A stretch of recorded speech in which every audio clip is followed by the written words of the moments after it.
All right, everybody. Welcome back.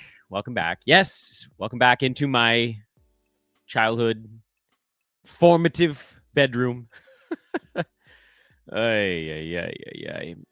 is Old Man Squad Fantasy Basketball. I'm Dan Besbris, and I am still with my family in a evacuation situation. I'm very lucky for a number of reasons that we went into on yesterday's show. As it pertains to the Palisades fire, our home is safe. We don't live in the Palisades. We live just outside of them. And the wind has blown all the flames and everything like kind of around where we live. But we are right on the edge of the evac zone. And so rather than take any chances over the last couple of days, we decided to leave. And again, very fortunate that my mother still lives in the house where we grew up. There's Gumby back in the corner there. I thought it might be fun for as long as I'm out here to grab one weird item from like my pubescent years and show it on the podcast. And so today I bring you this book, StarCraft, Prima's official strategy guide. Yes, this is StarCraft, the PC game, with detailed maps and secrets of the games created by the great Bart Farkas, which feels made up. That's a made-up name, isn't it? Probably. But look, guys, if you guys are ever running into a pickle and you can't conquer StarCraft, we still have the official strategy guide here in my childhood home. Anyway, welcome to the show. I'm not going to do a long intro. Just thanks again for everybody kind of bearing with me right now. This has been a very weird and very difficult week for me, for my family. And yet so many people have it so much worse than we do because all we are right now is displaced. But at least at the moment, we have a place that we expect to be able to go back to. So, keep everybody that's been even more impacted by these fires. Keep them in your thoughts. Figure out if there's anything you can do. And I will say, before we dive into the box score recap from yesterday, when I get resettled back in our home, I'm going to say when, at the risk of jinxing everything, I'm going to say when I will be putting together a fundraiser. It'll probably be, a live Q&A type thing, a live show, hopefully to get some other folks involved as well, where folks can donate during the live show, ask questions, be silly, have fun. We can all kind of smile, laugh, and talk about fantasy sports together. We'll try to get folks from across different sports, really to just broaden the spectrum. And the fundraiser will be for Palisades Elementary School, where my kid went and will no longer be going because the school is burned to the ground. But more than anything, again, I don't want this to sound like it's for my own child. We have our stuff, but most of his friends do not. Most of their houses were burned to the ground, and they really just want a place where their kids can be in a community again for a measure of normalcy. So stay tuned for that. That'll probably be coming up once we get resettled. Let's get into everything right now. Again, like, rate, subscribe. You guys know all that good stuff. Most shows will not be me from my childhood home, but this one does happen to be so. Let's talk Minnesota and Orlando. We'll work our way through the Thursday card, figure out what's going down. Naz Reid continues his resurgent play of late. Only 23 minutes in this one, but another decent fantasy line. Rudy Gobert, not as good in this one, but had been moving up the board a little bit. And then, interestingly, Dante DiVincenzo took a little bit of a hit here with only 25 minutes. But as long as he's the starter, I'm going to continue to roll that way. This game was not quite as close as the final 15-point score would indicate. Hence the slightly lower minutes for guys like Randall at 30 and a half, 30 and 50 seconds, I guess. Gobert at 31. Anthony Edwards still got his 36 minutes while chucking wildly from the field. The only changes these days, and it's been, a week and a half, 2 weeks ago, was DiVincenzo is a guy that definitely needs to be rostered in all formats. And then Naz Reid is a guy that when he gets warm like this, he's playable. And we're still kind of waiting for his first true opportunity of the year with someone in that front court missing a ball game. They never will, it would appear. Over on the other side, the Orlando side, this is sort of like the last hurrah for this weird lineup because Paolo Banchero is due back tonight for the Magic. Cole Anthony has been a popular stream. I like streaming him because he's a guy that gets a bunch of usage when he's on the court. Not a great game, but the 2 steals, 2 blocks, 5 assists, that's like, it's something you can kind of hang your hat on a little bit. I would expect him to take a pretty good size hit. Goga should be fine.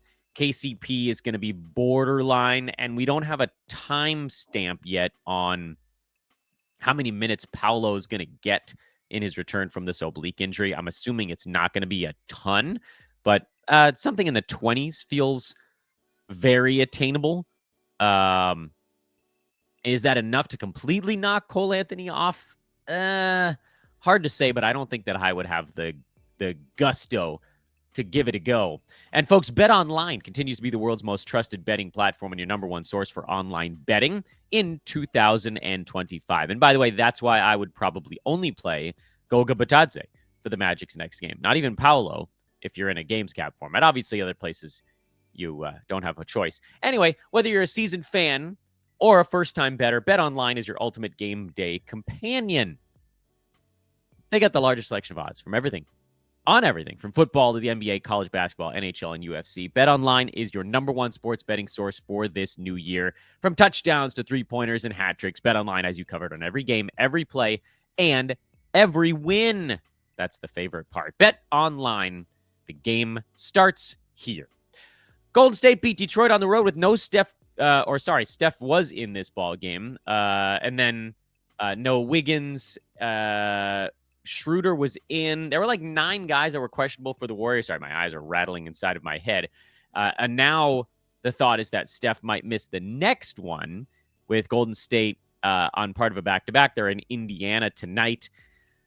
So, shrugs. Steph wasn't very good in this game, for whatever that's worth. So you kind of have to look at this from a few different angles. Buddy Hield got the fill-in for Andrew Wiggins, who is out for personal reasons. If that continues and Steph rests, then you can probably play Hield in this game in Indiana. No matter how you slice it, it's a short-term thing. Dennis Schroeder, if he plays and Steph doesn't, would be a really interesting play. Trace Jackson-Davis is someone that I definitely want on my team. I know he missed his free throws, but a nice double-double at 26 minutes is the number that you're looking at for the most part there. And then try to hang on to Wiggins through this absence for personal stuff. On the Detroit side, not a ton of surprises here. Asar Thompson had an okay line, but only 16 and a half minutes. This, again, is why after his monster game, I said, sell on that monster game, because it's going to be very up and down and the minutes are not guaranteed. Otherwise, Jalen Duren has been trending up. He's been trending up lately. I know I said sell him for a top 100 guy. I still generally feel that way, but the good news is that you might be able to aim even a tiny bit higher while he's on this better run. You might be able to get like a top 80 center back right now, which again, I think I've thrown Rudy Gobert's name out there as a possibility. Derek Lively's been a possibility. I mean, maybe this is Duren turning a corner. It's possible, but it still feels like he's kind of capped out around 26, 27 minutes if you're looking at like months at a time instead of an individual one-day performance. And when you have a big game like this and you can capitalize on it, I don't think it's the worst idea in the universe.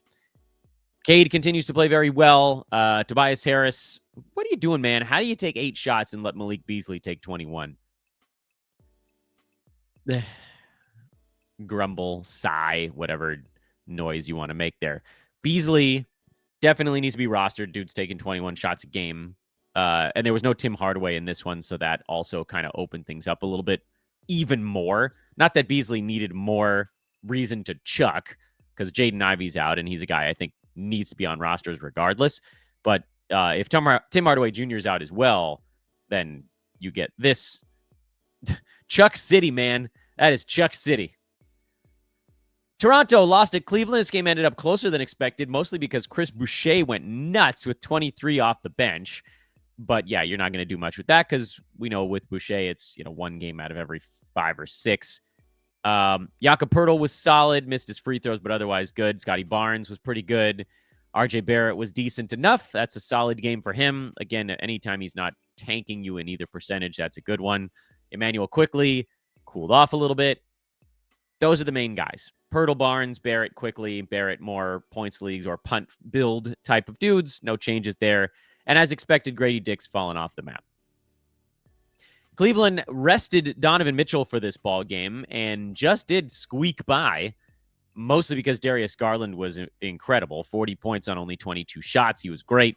Jarrett Allen's been running hot. Mobley's been great all year. Karis LeVert got the spot start. It was not Ty Jerome, who was very good early this season, but we all knew that was going to dissipate. I don't know. I mean, I think Donovan Mitchell's back for the next one, so I wouldn't read too much into anything you got in this ball game. Just kind of shuttle along, basically. Portland went into Dallas and led, and then whoopsies. Dallas went on like an 18-2 or 18-3 run, I think, to finish the ball game. It was something not great. Although for Portland, a loss is not the end of the universe. DeAndre Ayton only played 21 minutes here. It's one of those things where you're kind of like looking at it through a side eye and going, how long before they just decide that they don't really want him in the mix right now? Because then Donovan Clingan and Robert Williams become very interesting. And you can see in this one, Clingan, Time Lord didn't play. Clingan, 24 minutes, a double-double with 2 blocks. Like, again, 24 minutes would be more than enough for him. No, you're not adding on this game. But again, we're what are we now? Just under 4 weeks away from the trade deadline, which moving DeAndre Ayton, that's a heavy lift. But shutting down DeAndre Ayton is a much lighter lift. So just something to keep in the back of your head. Toumani Camara, this is why I've been calling him a very, very good schedule play, because there's not a lot of consistency there. Denny Avdia is an active stash type, because these types of things do still happen. Although, again, with no Jeremy Grant, the path for him is pretty open right now. Shaedon Sharpe, punt play, meaning a rest of season guy for punt bills. Scoot Henderson, double punt play. And then Anthony Simons, to me at least, is basically a sell anytime he's running decent for a couple of weeks. So see what you can get for him. If you can poach, a top 80 guy, I would definitely do it. No ads really on Portland. I mostly have to buzzkill you all with Portland. Donovan Clingan, though, that's really interesting. As an interesting little footnote. For Dallas, again, still no Luka, still no Kyrie. A very bad game for Klay Thompson. That's the big surprise in this one. I thought for sure with both of the superstars out, Klay would be almost a guaranteed okay play on a nightly basis, and he just simply was not in this one. 22 minutes, he only took 6 shots. He only made 1 of them. Yucky. I would still probably hang on to Klay while the superstars are out. I still prefer Quentin Grimes lately over Dinwiddie, although Spencer had the better ball game here. He just has that low floor that scares the crap out of me. Jaden Hardy had 25, but nothing else. PJ Washington, Derek Lively, those are the really, really easy calls with all of this stuff going on. And we tried to warn you like 3 weeks ago to take those big games from Daniel Gafford and get the hell out. And this is why. Although he did have 3 blocks, so at least there was that, but only 10 minutes for Gafford. Sometimes we do these game recaps, these team recaps, and I end up sort of looping around the actual point. So PJ Washington, Derek Lively, start in all format guys. Grimes, to me, is a guy I'm starting in all formats. Dinwiddie is a guy I'm probably starting in more of like a punt field goal type of format, just because there are some issues with this game. Klay, I was starting in all formats, and it went horribly. I think I'm going to still do it and just give him a little bit longer. The Amen Thompson show continues in Houston, although I guess he wasn't the feature player here. Freddie VanVleet and Jalen Green and Alperen Şengün had the bigger games, but who cares? The Rockets are down Jabari Smith Jr., and I don't want to say that it's addition by subtraction, but it might be a little bit of addition by subtraction to just get more Thompson going, because he's so much fun. No changes there. Memphis, well, we got Ja back, so that's obviously the big one. Bane also back. So Memphis, lots of changes, but now kind of reverting back to what they were before, meaning we're sort of undoing. It's just a quick undo on all the stuff that we'd been talking about for the last week or so, which is, okay, now you got JJJ, who, man, what a season he's putting together. You got Bane, you got Ja, Santi Aldama also back. Sorry, I almost forgot to mention Santi's back. And He didn't shoot the ball very well. I doubt he got dropped anywhere, but you could at least check your wire to see if anybody was like, screw this. I don't know when he's coming back. I'm gonna punt on this one. He's fully rostered in all of my leagues, but he did miss a couple of weeks, so you never know what might have happened. And his rostership did drop all the way down to 45 during his injury absence. It does seem like he's a guy they kind of want to be a part of things. His rank was never going to stay as high as it was before, but he does belong on rosters. I also would probably roster Zach Edey, although, again, as the team gets fully healthy, that's a little tougher because they played Edey, they played Huff, they played Brandon Clark, they played JJJ at the center. Aldama can log center minutes if they need to. I don't know that he got him in this ball game, but like that's a lot of guys coming for those Edey minutes. Still, with Zach, he tends to, at least what we've seen so far this year, play better when the star level guards are in for the Grizzlies because they use him as a screener more. They get him open more. There's just sort of that gravity element to it all. So JJJ, Edey, Ja, Bane, and Aldama, I think, would be the 5 Grizzlies that I believe belong on rosters rest season. The Hawks played the Suns and just like not very good without Jalen Johnson. It's probably the short version of this. Atlanta's having a tough time. They did pick up a win on their road trip out west. They beat the Jazz, right? It's a tanking Jazz team. Otherwise, it's not going so great. Their road trip, which started in Toronto, that was the sort of freebie at the beginning. They lost to the Nuggets, they lost to the Lakers, lost to the Clippers, beat the Jazz. Now they lost to the Suns. They do finally get to go home, but then they play the Rockets and the Suns at home. So Lord help the Hawks right now. Onyeka Okongwu did not miss any time after a mild injury shortened his previous ball game. So yes, Clint Capella had 10 and 11 with a couple of blocks, but no, he doesn't have unfettered access to the center minutes, at least as of yet. What do we do with there? I don't think that I would change much. Capella he's kind of due to go back into a warm spell, but he's not a guy that I want rostered if I'm not punting free throws. Bogdan Bogdanovic had one of his better games all season here. 28 minutes, 17 points, shot the ball well. Is he starting to get his legs underneath him is a question that I think we need to be asking like regularly again, because for a while there, I basically just was like, I can't deal with Bogdan. He missed a couple of weeks. He just hasn't looked like himself at all this season, but he's hit back-to-back 3 threes in back-to-back games, I think for just the second time this year. Last time he did it, then he had to miss a game for injury maintenance, and then it sort of like lost his rhythm. If the rhythm comes, he could be a difference maker in fantasy. It's hard to know if this is it or not. I would recommend, and I couldn't, with apologies. Normally I like to try to eye test some of this stuff. Like if I see Bogdan putting up better numbers, I put him on the guy I got to throw on League Pass list, and I'll stare down individual players. So that way, when we talk about him on shows, I can say, yeah, look, this is how he looks right now. This, he's moving quicker, he's moving not, whatever. I can't do that right now. I'm not home. I don't have my stuff. I don't have my League Pass subscription where we're at right now. So I can't watch games that are not broadcast locally, at least for the next couple of days. So what I would say is, if you have access to watch Bogdan Bogdanovic in the next ball game the Hawks play, which is tomorrow, Saturday, they, as we mentioned, they host Houston. We should do it. Now, Rockets are a really good defensive team, so that would be sort of a good test, but it's more about just seeing the way he's moving. Does he look more like himself? Does he look like he's stuck in the mud? Does he look like he has lift on his shots? Does he look like he has that fire we've seen from him in the Olympics, in big games, whatever? We haven't seen that much this year. Let's watch. If Bogdanovic gets good, that could actually derail DeAndre Hunter, who's kind of been the one fixture off the bench for Atlanta, and his shots were down in this game. And a lot of that was because Bogdanovic was more involved. Some of it was because this game was just like a little bit weird. It was high scoring, but it wasn't like extraordinarily fast paced. if that makes any sense. Like a lot of pretty good shooting, a lot of 3-pointers. So yeah, let's watch Bogdanovic. We can watch DeAndre Hunter during all of that as kind of like a trickle-down sort of deal.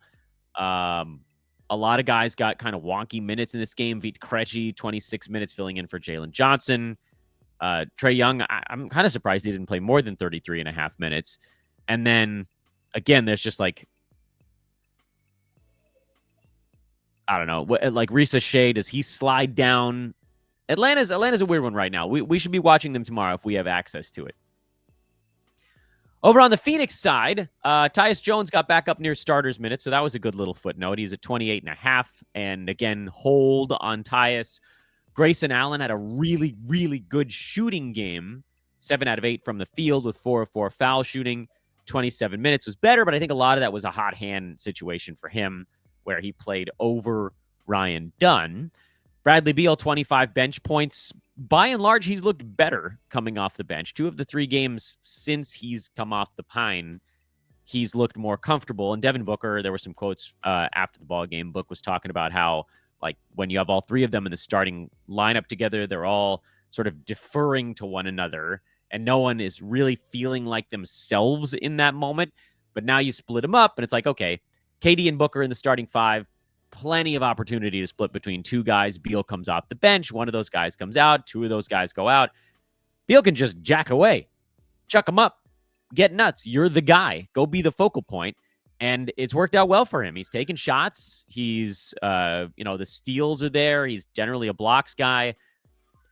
All the reports initially was like, oh, they're trying to make him want to get traded out. And suddenly, could he end up being happier? I don't know. Beal is kind of like a weird in between a buy low and a sell high, if that makes. He's both. He's a buy low if you think this bench situation actually helps him, or if you think he gets traded to a place where he gets to do more. He's a sell high if you think this game was his best game he's going to have for a month.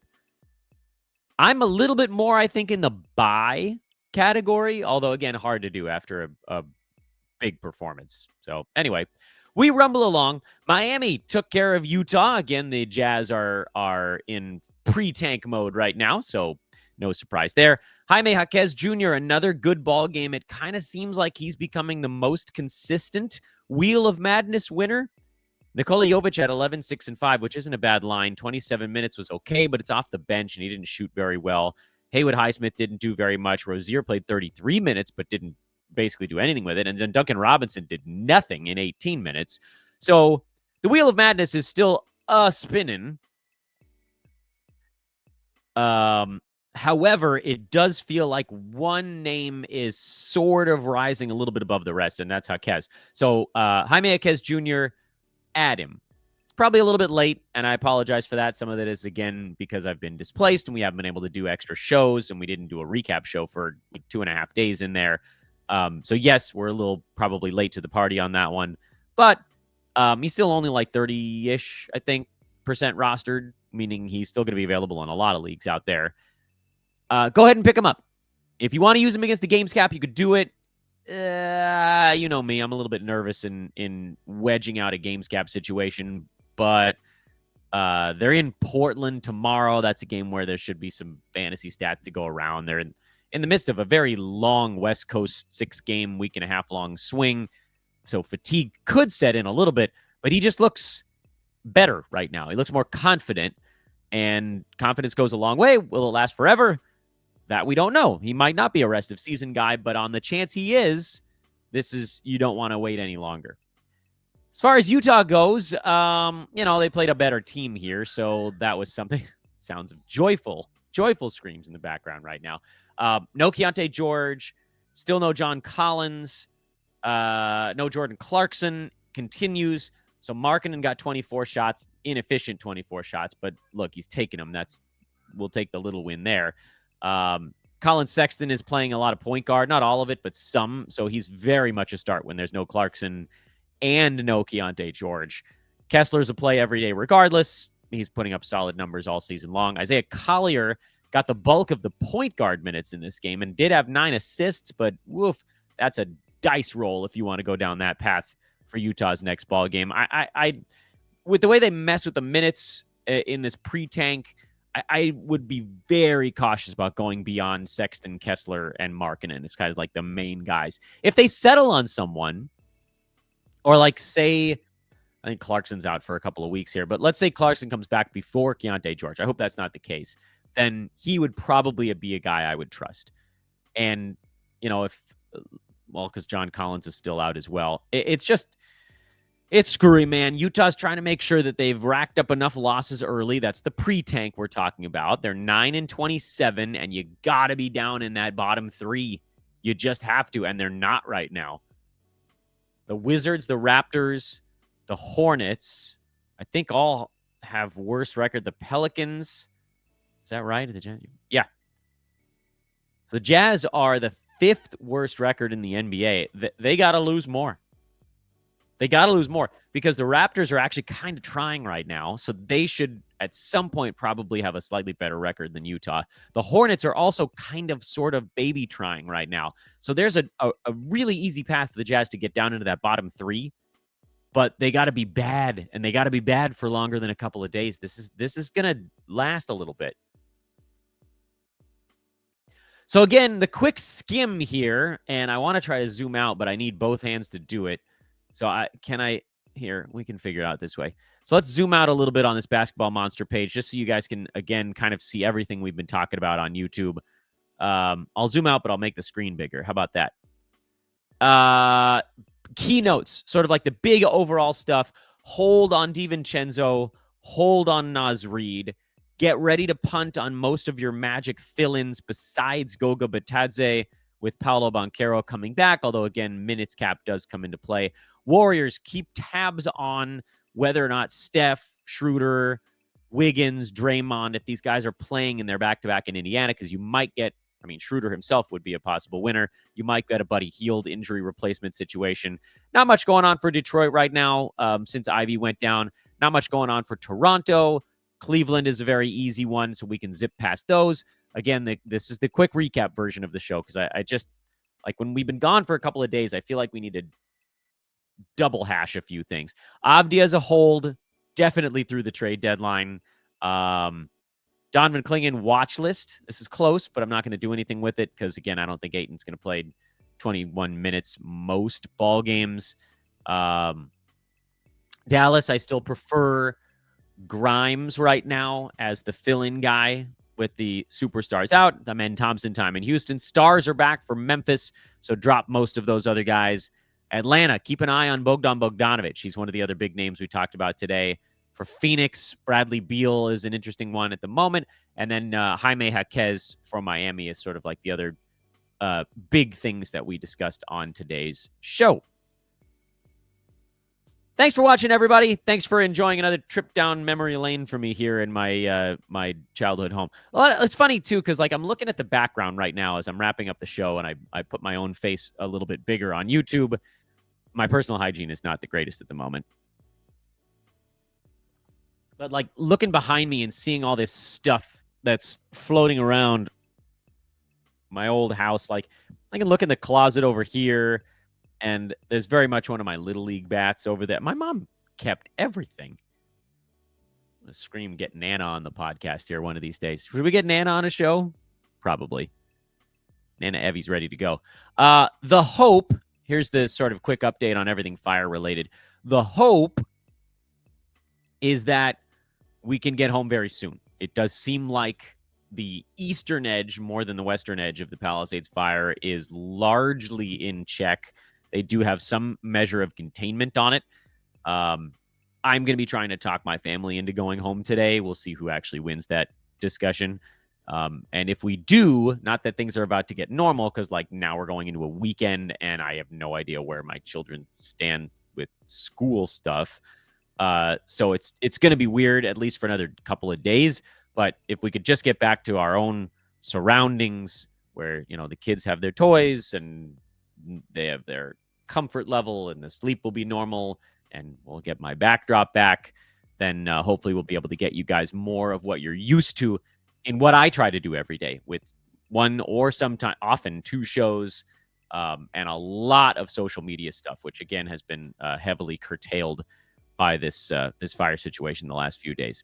Thanks again once more for all of you, for all of your support. You guys have been amazing. Follow on Twitter at Dan Bespris for updates, whether on the fire stuff for me, for the community, and when we're going to be able to get more of the fantasy content out as well. That's at Dan Bespris on Twitter, DanBesbris. Old Man Squad on Blue Sky, Old Man Squad Fantasy over on Instagram. Like the video, subscribe to the page or the feed, and drop a 5-star if you have an opportunity. And please, hey, I haven't hit anybody up about this in many days now. Please drop a like on that trade deadline live show that's posted on our site right now. Again, it's a future show, February 6th, but now we're under 4 weeks away. I've lost a bunch of days here of trying to accumulate likes, so we got to try to make up ground however we can. I am Dan Bespris for Old Man Squad. Again, love you all. Thank you for everything over the last few days, and please, again, keep everybody impacted by these fires in your thoughts, because 2 of them in particular have been really crazy. And the Palisades fire, I believe, is now the worst fire in the history of California, and it might be the worst fire in the history of the United States. I haven't seen that, but we're talking like thousands of structures leveled. Thousands. Most of the time, like big fires take down like 20. Thousands. It's easy to not look at these things because there's so much difficult stuff that happens every day. But I would humbly ask you, as someone that's been impacted by all of this, not as severely as some, but certainly to a certain degree, please go look it up, see what's going on, and then join me when we get back home for a live fundraiser. Again, I'm Dan. I'll see you when I see you. I probably tomorrow. Who knows? So long for now.